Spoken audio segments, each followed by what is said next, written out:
the motion. Stephen Fry, writer, actor, broadcaster, you name it, he's done it all, is going to be arguing for the motion.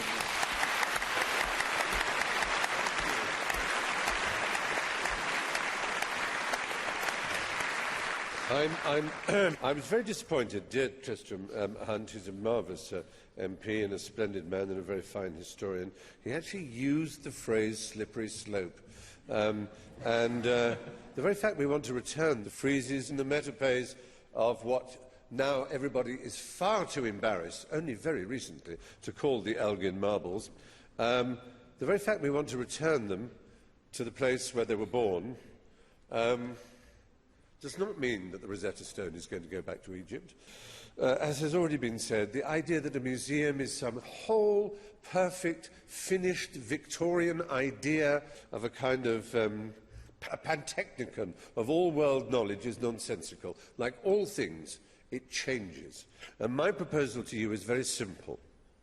How classy it would be if you went in to the British Museum and in the place where now you see the friezes that Elgin took, you saw a film of how they were cast, because they can be cast, unlike a painting, which you can only photograph.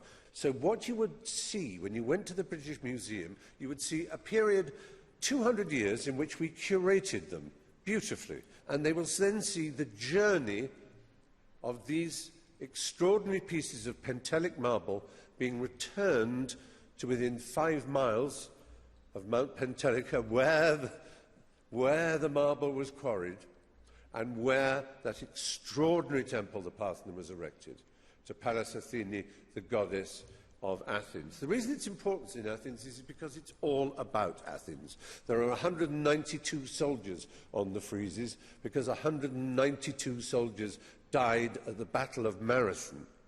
And it was between the Battle of Marathon and their own defeat at the hands of the Spartans, between that period, Periclean Athens, that saw the rise of everything that our culture now depends on.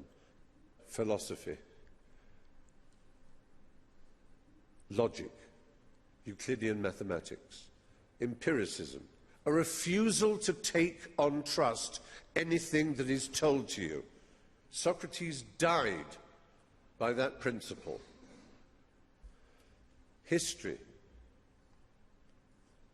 algebra, astronomy, justice, the Areopagitica, the hill up to which they went to dispense their justice. Every citizen available to do it. By no means was it a perfect society.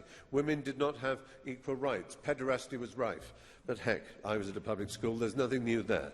So, the fact is, everything our Enlightenment is predicated upon Athens. And around that time, the Enlightenment, it so happened the Ottoman Empire had completely overtaken Greece. Now, the idea that it was a legitimate purchase by John Bruce, the Earl of Elgin, is like saying the American ambassador to the Netherlands went to Amsterdam when the Nazis had invaded and did a deal with the Nazi ruler of Holland to buy Rembrandt's Night Watch. And it was all signed, yes. We are the Germans, we own Holland, they are under our occupation, and you can have it, it's yours. And then the Congress then said, yep, it's perfectly legal, we now own the Night Watch. Greece was under occupation 9 years after. 9 years after Elgin took those, raped those beautiful and extraordinary pieces of history. Byron died for that cause. There are more statues of Byron in Greece than there are in Britain. And the Greeks started their war of independence against the Ottoman Empire, which they eventually won in the 1830s, 1832, I think it was. So, we're not talking about some simple business of an English ambassador doing a deal with a legitimate government who gave him the right to take away the stones of the temple that absolutely characterized and personified the greatest civilization the the world had yet seen, the one on which ours is predicated. And all I'm saying to you is, wouldn't it be classy if we as Britain said, yes, for 200 years, it's true, we've saved it. If my neighbour has a fire, and I go over and I say, well, look, I'll take the paintings a bit before they get burnt and I'll put them in my garage, and they come back 3 years later and say, can I have my paintings back? Oh, no, you can't have them back. They'd be burnt if I hadn't taken them. That's no argument. That's just beastliness. It's just beastliness.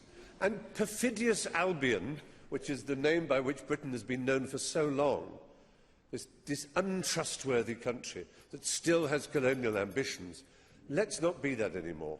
Let's be a classy country. Let's make an exhibition in the British Museum of which Britons could be fantastically proud, which shows our curation of these extraordinary marbles and also shows their transportation back to the magnificent new Acropolis Museum, where they can be reunited, not in the same temple, because that can never happen, but where within, through the glass, in the blue light of Greece, a country struggling desperately under debt, we can show them that no matter how much their sovereign debt crisis means they owe us, we will never, ever, ever be able to repay the debt that we owe Greece. Thank you.